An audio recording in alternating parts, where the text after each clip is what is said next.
జగిత్యాల జిల్లాలో దొంగ బాబా పాపం పండింది. బాబా బండారాన్ని ఐ న్యూస్ బయట పెట్టడంతో పోలీసులు చర్యలకు సిద్ధమవుతూ ఉన్నారు. ఇప్పటికే బురడీ బాబా కేసు నమోదు చేసిన పోలీసులు దొంగ బాబా కోసం గాలిస్తూ ఉన్నారు. ఇబ్రహీంపట్నం మండలం బర్దీపూర్ గ్రామంలో దేవుడి అవతారం ఎత్తిన ఆటో డ్రైవర్ మోహన్ మహిళలకు సంతాన ప్రాప్తి కలుగుతుందని నమ్మించి మహిళలను ట్రాప్ చేస్తూ ఉన్నాడు. అంతేకాకుండా వారి నుంచి డబ్బులు వసూలు చేయడం వంటి ఆగడాలకు కూడా పాల్పడ్డాడు. దీంతో దొంగ బాబా ఆగడాలను ఆధారాలతో వెలుగులోకి తెచ్చింది ఐ న్యూస్. ఐ న్యూస్ వరుస కథనాలకు స్పందించిన బాధితులు ముందుకొచ్చారు. ఓ బాధితురాలు ఇచ్చిన ఫిర్యాదుతో మెట్పల్లి పోలీసులు కేసు నమోదు చేశారు. మోహన్ బాబా ఆగడాలపై విచారణ చేపడుతూ ఉన్నారు పోలీసులు.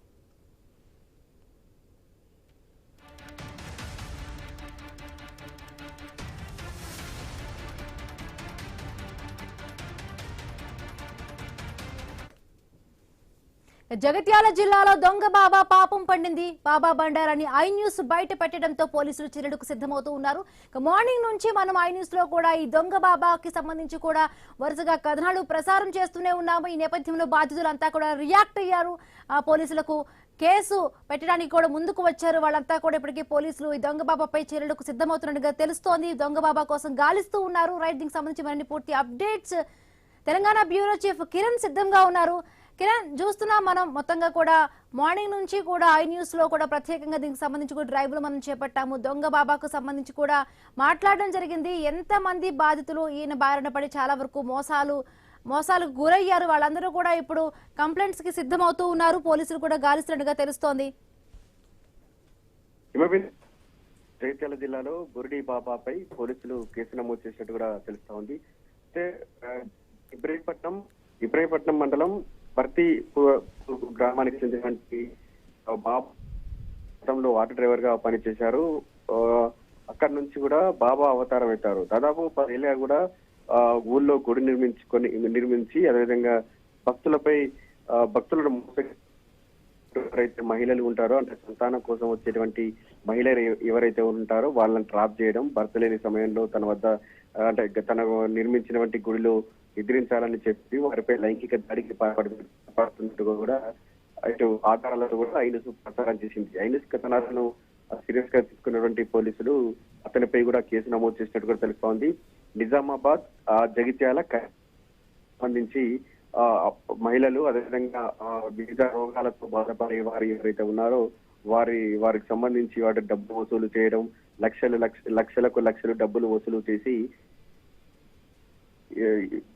వివిధ రకాలకు సంబంధించి నిమ్మకాయలు ఇస్తూ వాటిని బొరుడు కొట్టిస్తున్నట్టు కూడా మనకు తెలుస్తా ఉంది. ముఖ్యంగా మహిళలకు సంబంధించి అంటే బాధిత మహిళలు ఎవరైతే సంతానం ఆయన సంతాన ప్రాప్తి కలుగుతుందని నమ్మించి మోసగించిన వారు చాలా మంది కూడా ఉన్నట్టుగా తెలుస్తోంది.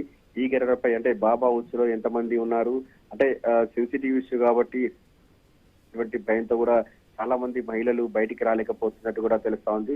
ప్రస్తుతం అయితే బాబాను అదుపులోకి తీసుకొని విచారిస్తే గనక ఆయన ఉత్సలో ఎంతమందికి చిక్కుకున్నారు, ఎంతమంది దగ్గర డబ్బులు తీసుకున్నారు అనే కూడా వెల్లడించేటువంటి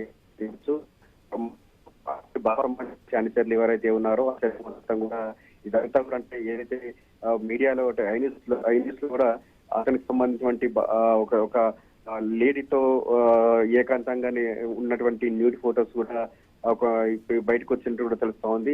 అవన్నీ కూడా ఏ ద్వారా చిత్రీకరించినాయి అంటూ కూడా మొబైల్కి ప్రయత్నం కూడా ఇప్పటికే బాధితుల ఫిర్యాదు మేరకు మెట్పల్లి పిఎస్ లో ఈ దొంగ బాబాపై కూడా కేసు నమోదైందంటే మిగతా ఏ ప్రాంతాల్లో కూడా ఈ దొంగ బాబాపై కేసులు నమోదయ్యాయి. ఎంత మంది బాధితులు ఉండొచ్చు? మొత్తంగా లక్షలో కూడా వీళ్ళ దగ్గర నుంచి వసూలు చేస్తుంటే కొంత ఇన్ఫర్మేషన్ వస్తుంది. మొత్తంగా అంటే మీ దీన్ని బట్టి కూడా ఎంత మంది బాధితులు ఉండే ఛాన్స్ ఉందంటారు?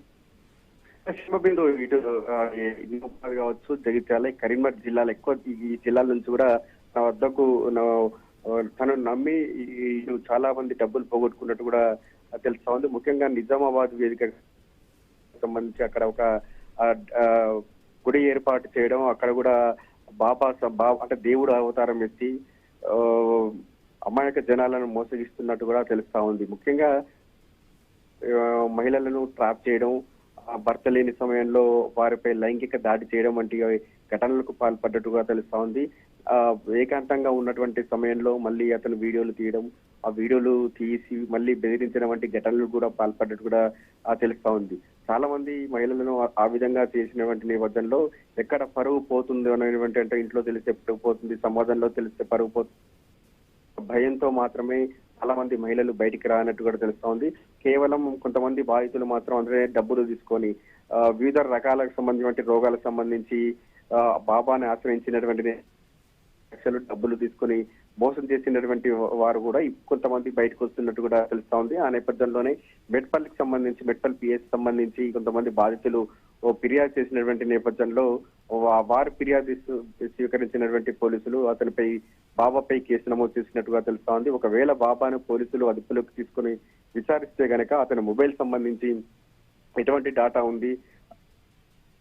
డేటా ఉంది, ఎంతమంది మహిళలను ఈ విధంగా మోసం చేశారు, ఎంతమంది మహిళల నగ్నంగా వీడియోలు తీశారు అనేటువంటి పూర్తి డేటా వచ్చేటువంటి అవకాశాలు అయితే ఉన్నాయని చెప్పొచ్చు. మరోవైపు ఇటువంటి ఏదైతే అనుమతి చిల్లంగి ఇటువంటి క్షుద్ర విద్యలకు తన దగ్గర మంత్రతంత్రాలతో కూడా ఇవన్నీ కూడా మటుమాయం చేస్తానంటూ కూడా చాలా మందిని మోసగించి లక్షలు వసూలు చేసినట్టు కూడా తెలుస్తా ఉంది. అతని వద్ద ఎటువంటి మెటీరియల్ ఉంది, అతని దగ్గరికి వస్తే ఎటువంటి రోగాలు నయమవుతాయని నమ్మబలుతాడు అనేటువంటి కోణంలో కూడా ఇటు పోలీసులు విచారణ చేసేటువంటి ప్రస్తుతం అయితే ఏదైతే బాబా ఉన్నారో మోహన్ బాబాకు సంబంధించినటువంటి మొబైల్ స్విచ్ ఆఫ్ వస్తున్నట్టు కూడా తెలుస్తోంది. అతని కాల్ డేటా, అదేవిధంగా అతని లొకేషన్ ట్రేస్ అవుట్ చేసి కూడా అతన్ని అదుపులోకి తీసుకునేటువంటి ప్రయత్నాలు అయితే పోలీసులు చేస్తా ఉన్నట్టు కూడా తెలుస్తోంది. అతన్ని అదుపులోకి తీసుకొని విచారిస్తే గనక అతని ట్రాప్ లో ఎంతమంది పడ్డారు, అతను ఎవరెవరి దగ్గర లక్షలకు డబ్బులు వసూలు చేశారు, ఆ వసూలు చేసిన డబ్బును ఇంకా దేనికి ఖర్చు పెడుతున్నారు అనేటువంటి కోణంలో పోలీసులు అయితే విచారణ చేయాల్సి ఉంది. మరోవైపు అతనికి సంబంధించి వసూలు చేసేటువంటి డబ్బులతో విదేశాల్లో కూడా జల్సాలు చేస్తారని కూడా పోలీసుల దగ్గర ఇన్ఫర్మేషన్ కూడా ఆ కోణంలో కూడా పోలీసులు అయితే దర్యాప్తు చేసే అవకాశం ఉంది. Right, thank you Kiran.